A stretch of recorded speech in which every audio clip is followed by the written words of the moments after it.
Hello students, let's start with the Ohm's law. Previous lecture में हमने potential और potential difference देखा था। Today we are going to see very very very important concept which is Ohm's law. चलो, is there a relationship between the potential difference means voltage across a conductor and the current through it. किसी भी conductor पे आप voltage देते हो तो voltage और current का क्या कोई रिलेशन है? Let's explore with an activity. Set up a circuit as shown in figure 12.2 considering a nichrome wire XY of length say 0.5 meter, an ammeter, voltmeter and 4 cells of 1.5 volt each. चलो, nichrome is what? तो यहाँ पे दिया हुआ कि nichrome is an alloy of निकल, chromium, manganese and iron metal. ये important exam में 1 मार्क्स में आ सकता है कि नाइक्रोम जो है वो एक्चुअली में क्या है। So it is an alloy made up by mixing of this 4 metals. चलो एक्सपेरिमेंट को देख लेते हैं। मान लो कि आपके पास एक वायर है एक्स वाई, ठीक है, ये है आपका एक्स वाई वायर और यहाँ पे 4 बैटरीज लगाई हैं हमने। अब देखो, यहाँ पे सेल्स जो है 1.5 सेल का दिया हुआ है, लेकिन मैंने एग्जांपल में लिए हैं, हमें ये कंसिडर करना है कि ये सारे 2 वोल्ट के हैं, ठीक है। सी, तो बैटरी है, cells and they are connected to wire X and Y. फिर यहाँ पे ये क्या है? ये है वोल्ट मीटर। तो मैंने बोला था कि वोल्ट मीटर कैसे कनेक्ट करते हैं? जो दो टर्मिनल के अक्रॉस पोटेंशियल डिफरेंस फाइंड करना है, जो दो टर्मिनल्स के अक्रॉस पोटेंशियल डिफरेंस फाइंड करना है वहाँ पे पैरेलली लगाते हैं। ये हमने प्रीवियस लेक्चर में देखा था। अगर मुझे एक्स और वाई पॉइंट के पोटेंशियल डिफरेंस फाइंड करना है तो मैं वोल्ट मीटर को यहाँ कनेक्ट करूँगा। Then ammeter to measure the current which is flowing from the circuit and a key which is right now close, इसमें से करंट पास होगा। नाउ हम क्या करेंगे? हम पहले एक सेल लगाएंगे, सिर्फ एक सेल और हमने क्या कंसीडर किया है कि सारे सेल 1.5 की जगह 2 वोल्ट के हैं, ठीक है। तो पहले अगर एक ही सेल लगाएंगे तो टोटल वोल्टेज कितने होंगे? 2, ठीक है। तब मैंने सर्किट में से कितना करंट पास हो रहा है वो देखा। सो ए मीटर ने मुझे दिखाया कि भी यहाँ पे मान लो कि 1 एम्पियर करंट जा रहा है, ठीक है। मुझे ऐसा डेटा मिला। Then what I am doing, I am attaching one more cell. So 2 volt and 2 volt total हो गए 4 वोल्ट। तो जैसे ही मैंने 2 सेल लगाए, 4 वोल्ट अप्लाई किया और मैंने करंट देखा, तो करंट मुझे मिला कि भाई अब सर्किट में से 2 एम्पियर करंट पास हो रहा है। फिर मैंने क्या किया? तीसरी बैटरी लगाई, that means 2 volt plus 2 volt plus 2 volt total 6 volt. तब मुझे कितना करंट मिला? Ammeter is showing there is a 3 amperes of current. Then 2 plus 2 plus 2 plus 2, 4 हमने 2 वोल्ट की बैटरी लगाई, टोटल हो गए 8। रेडी? तो 8 वोल्ट अप्लाई किए, तब मैंने करंट मेजर किया, मुझे करंट कितना मिला? 4। रेडी? नाउ यहाँ पे एक क्वांटिटी दी है। So then I am realise कि if I am taking a ratio of voltage and current, that means V by I, तो ये केस के लिए V बाय I करो तो 2/1 answer will be 2, 4/2 answer will be 2, 6/3 answer will be 2, 8/4 answer will be 2। Ready? That means कि ये जो quantity है V by I, it always remains same. समझ में आया? V बाय I करो तो जो V बाय I का आंसर रहता है वो ऑलवेज सेम रहता है। तो एक ये चीज मुझे देखने की मिली in the experiment. The result is that ratio of V and I will be same for all the experiments. One more thing which can I see, however I am increasing my voltage in a proper manner, जैसे जैसे मैं मेरे voltage को एक proper manner में बढ़ा रहा हूं, वैसे वैसे my current is also increasing by the proper amount. मैंने यहाँ पे 2-2 के गैप में वोल्टेज बढ़ाया तो करंट भी मुझे सेम 1-1 के गैप में इंक्रीज होता हुआ मिल रहा है। Means the gap is same. यहाँ पे 2-2 का डिफरेंस है तो यहाँ पे 1-1 का डिफरेंस है। That means the difference is same through the 4 experiment. मतलब कि अगर मैं वोल्टेज बढ़ाऊंगा तो करंट भी उतना ही बढ़ेगा। 2 वोल्ट थे तो 1 एम्पीयर करंट मिला, तो मेरा वोल्टेज मैंने डबल कर दिए तो करंट भी मेरा उतना बढ़ गया। मैंने 2 और बढ़ा दिए, 1 यूनिट और बढ़ा दिया तो यहाँ पे भी बढ़ा, ये जो यूनिट यहाँ पे बढ़ा है वो यूनिट यहाँ पे भी इंक्रीज हो रहा है। दैट मीन्स वोल्टेज और करंट जो है वो सेम प्रोपोर्शन में होते हैं। ये मुझे एक सेकेंड रिजल्ट मिला कि मैं जितनी ज़्यादा बैटरीज लगाऊंगा उतना ही ज़्यादा करंट यहाँ पे पास होगा। तो ये जो हमारा स्टार्टिंग में था कि is there any relation between potential difference means voltage and the current, मतलब वोल्टेज और करंट का कोई रिलेशन है, तो यहाँ पे मुझे obviously I can see that and I can say that yes there is a obvious relation between voltage and current, that is both are in proportional. If voltage is increasing current is also increasing। और इससे मुझे दूसरा भी पता चला कि इन दोनों का रेशियो सेम रहता है। सो अब देखते हैं theory. In this activity you will find that approximate the same value of V versus I is obtained in each case। हमारे केस में V by I की वैल्यूज हमें 2 2 2 मिल रही थी, यहाँ पे भी वही लिखा है कि same value for V by I is obtained in each case। Thus V versus I graph is a straight line that passes through the origin of the graph। तो एग्जाम में 1 मार्क्स में आ सकता है कि वोल्टेज एंड करंट का graph क्या shape देता है, it is a straight line. Ready? A German physicist Ohm found out the relationship between current I flowing in a metallic wire and the potential differences across its terminals।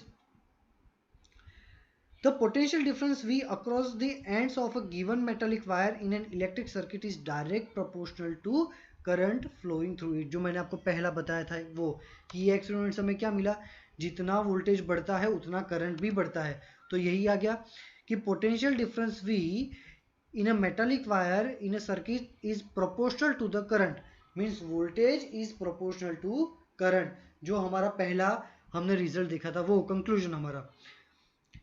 हाँ, but ये experiment तभी valid है जब पूरे experiment में हमारा temperature same रहता है तो। Ready? So temperature should be remain same in the experiment. This is called Ohm's law. तो ओम्स लॉ अगर 1 मार्क्स में पूछे तो यहां से लिखना है कि द पोटेंशियल डिफरेंस V और वहां से लेके यहां तक, यहां पे सेम तक। ठीक है? तो ये हो गया आपका ओम्स लॉ। चलो, so according to Ohm's law V is proportional to I। Ready? मतलब कि अगर प्रोपोर्शनल रिमूव करूं सो मुझे कांस्टेंट मिलेगा। यहां पे लिख दिया है कि अगर प्रोपोर्शनल रिमूव करूं तो इज इक्वल टू करके मेरे को कांस्टेंट डालना पड़ेगा और वो कांस्टेंट है हमारा R। तो R को तुम सब्जेक्ट बनाओ तो R इज इक्वल टू क्या हो जाएगा, V बाय आई। यहां पे हो गया V बाय आई। तो V बाय आई क्या था, V बाय आई एक कांस्टेंट वैल्यू थी और वो कांस्टेंट वैल्यू क्या थी, R। तो ये एक्सपेरिमेंट से पता चला कि V बाय आई करने से हमें जो कांस्टेंट वैल्यू मिलती है वो रेजिस्टेंस है R। मतलब ये जो हमारा वायर था उसका रेजिस्टेंस। तो ये एक्सपेरिमेंट से हमें ये पता चला कि कोई भी वायर हो उसमें 1 सेल लगाओ, 2 सेल लगाओ, 3 सेल लगाओ या 4 सेल लगाओ, कितने भी सेल लगाओ, कितने ही वोल्टेजेस आप दो, उसमें से कितना भी करंट पास करोगे, बट वायर का रेजिस्टेंस कभी भी चेंज नहीं होगा। यहाँ पे भी 2 था, यहाँ पे भी 2 था, यहाँ पे भी 2 था और यहाँ पे भी 2 रहेगा। सो R is your proportionality constant। Here R is a constant for the given wire at a given temperature and it's called resistance। तो R को क्या बोलेंगे, रेजिस्टेंस। ओम्स लॉ की फॉर्मूला क्या हो गई, V is equal to I R, most time पे formula, इसके बिना एक भी न्यूमेरिकल नहीं आएगा ये चैप्टर में। It is the property of a conductor to resist the flow of charges. तो रेजिस्टर का काम क्या है, चार्जेस का जो फ्लो है उसको रेजिस्ट करना है, करंट के फ्लो को रेजिस्ट करना है, ये काम है रेजिस्टेंस का। चलो, its SI unit is ohm and represented by the Greek letter like this. इसको बोलते हैं ओम या ओमेगा। ठीक है, यहां पे हम इसको ओम बोलेंगे। Ready? So R is equal to V by I. अगर मैं वोल्टेज को मैं 1 वोल्ट ले लूं और अगर मेरा करंट 1 एम्पियर है, वोल्टेज की जगह ले लिया 1 वोल्ट एंड करंट की जगह ले लिया 1 एम्पियर। सो 1/1, सो आंसर क्या आ जाएगा 1 ओम। सो ये 1 ओम की डेफिनेशन है। If potential difference is 1 volt and the current through it is 1 ampere then the resistance is 1 ohm. तो 1 ओम की रेजिस्टेंस की 1 ओम रेजिस्टेंस की डेफिनेशन क्या होगी?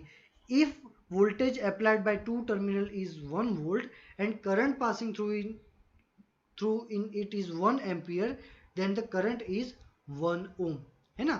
और I को सब्जेक्ट बनाओगे तो I is equal to V by R हो जाएगा। तीन में से कोई भी एक फॉर्मूला याद रखो। मेन तो हम यही याद रखेंगे V is equal to I R. इसमें से सारे फॉर्मूला सेम ही है। एक में I को सब्जेक्ट बनाओ या R को सब्जेक्ट बनाओ, all is the same. It is obvious from equation 12.7 that the current through the resistor is inversely proportional to its resistance। क्यों ये फॉर्मूला लिखी है? तो यहाँ पे पता चला कि करंट और रेजिस्टेंस इनवर्स प्रोपोर्शन में है। तो इससे ऐसा हुआ कि if the resistance is doubled the current gets half. मतलब ये इनवर्स प्रोपोर्शनल है। अगर रेजिस्टेंस की वैल्यू बढ़ाओगे तो करंट कम हो जाएगा। ये तो ऑब्वियस ही चीज है, यहीं पे बताया था कि करंट का काम क्या है? To resist the flow of charges. Resistance का काम क्या है? Resist the flow of charges, मतलब कि करंट के फ्लो को ऑपोज करना, ये इसका काम है। तो रेजिस्टेंस की वैल्यू बढ़ाओगे तो करंट कम हो जाएगा और रेजिस्टेंस की वैल्यू कम हो जाएगी तो करंट बढ़ जाएगा, है ना। ज्यादा रेजिस्टेंस डालोगे तो करंट कम पास होगा, कम रेजिस्टेंस होगा तो करंट ज्यादा पास होगा। तो ये I और R इनवर्सली प्रोपोर्शनल में है, ठीक है। चलो, a component used to regulate current without changing the voltage source is called variable resistance. तो वेरिएबल रेजिस्टेंस भी हमने पढ़ा था। क्या होता है वेरिएबल रेजिस्टेंस? ये होता है वेरिएबल रेजिस्टेंस जिसमें रेजिस्टेंस की वैल्यू चेंज कर सकते हैं। उसका काम क्या है? तो यहाँ पे लिखा है कि हम वोल्टेज के सोर्स को चेंज किए बिगर अगर हमें करंट चेंज करना है तो वेरिएबल रेजिस्टेंस का यूज होता है, ठीक है। We will now study about electric resistance of a conductor with the help of following activity. ये एक्टिविटी हम नेक्स्ट लेक्चर में देखेंगे क्योंकि ये जो भी ओम्स लॉ है वो बहुत ही इंपॉर्टेंट है। इसको अच्छे से पढ़ना। आपको होमवर्क में ओम्स लॉ लिखना है, एक्टिविटी नहीं लिखनी है। चलो एक काम करो, नहीं एक्टिविटी के बिना समझ में ही नहीं आएगा। एक्टिविटी लिखो, ग्राफ प्लॉट करो, इन शॉर्ट कि ये सब कुछ हमें एक बार लिखना है, ठीक है। चलो, अब मैंने आपको प्रीवियस लेक्चर में एक्सप्लेन किया था वो पानी वाला जो था वो कंसेप्ट, वो मैंने डायग्राम ड्रॉ नहीं किया था तो नहीं समझ में आया होगा। अभी अच्छे से मैं एक्सप्लेन करता हूँ कि मैंने क्या बताया था प्रीवियस लेक्चर में कि पोटेंशियल डिफरेंस होगा। यहाँ पे हायर पोटेंशियल है, यहाँ पे लोअर पोटेंशियल है। पोटेंशियल का डिफरेंस होगा तो ही इलेक्ट्रॉन फ्लो होते हैं। ये कैसे पता चला? ये ऐसे पता चला, देखो मान लो कि एक वेसल में पानी ज़्यादा है और यहाँ पे पानी कम है। यहाँ पे मैंने हॉरिजॉन्टल पाइप से दोनों को कनेक्ट किया है। सो यहाँ पे पानी ज़्यादा है तो यहाँ पे प्रेशर ज़्यादा होगा। This one is a high pressure region and this one is a low pressure region. तो अब क्या होगा, पानी ए में से बी में फ्लो होगा। Water flows from A to B. तो मतलब देखो यहाँ पे ज़्यादा प्रेशर है, यहाँ पे कम प्रेशर है। तो ये प्रेशर और ये प्रेशर का डिफरेंस लोगे तो ऑब्वियसली तुमको कुछ डिफरेंस मिलेगा। मान लो यहाँ पे प्रेशर है 10 और यहाँ पे प्रेशर है 2, तो दोनों के बीच का प्रेशर का डिफरेंस कितना है? 8। So if you are getting pressure difference तो पानी यहाँ से यहाँ फ्लो होगा। बट मान लो कि थोड़े टाइम के बाद दोनों में सेम वॉल्यूम का पानी स्टोर हो गया। अब no water is flowing between A and B. A और बी में कोई भी पानी फ्लो नहीं हो रहा। क्यों? तो अब यहाँ भी प्रेशर सेम है, यहाँ भी प्रेशर सेम है। मान लो यहाँ का प्रेशर है 5, यहाँ का प्रेशर है 5, तो दोनों का प्रेशर डिफरेंस कितना होगा? 5 - 5 0। So pressure difference is 0। तो जब प्रेशर डिफरेंस 0 होगा तो कोई भी पानी यहाँ से यहाँ फ्लो नहीं करेगा।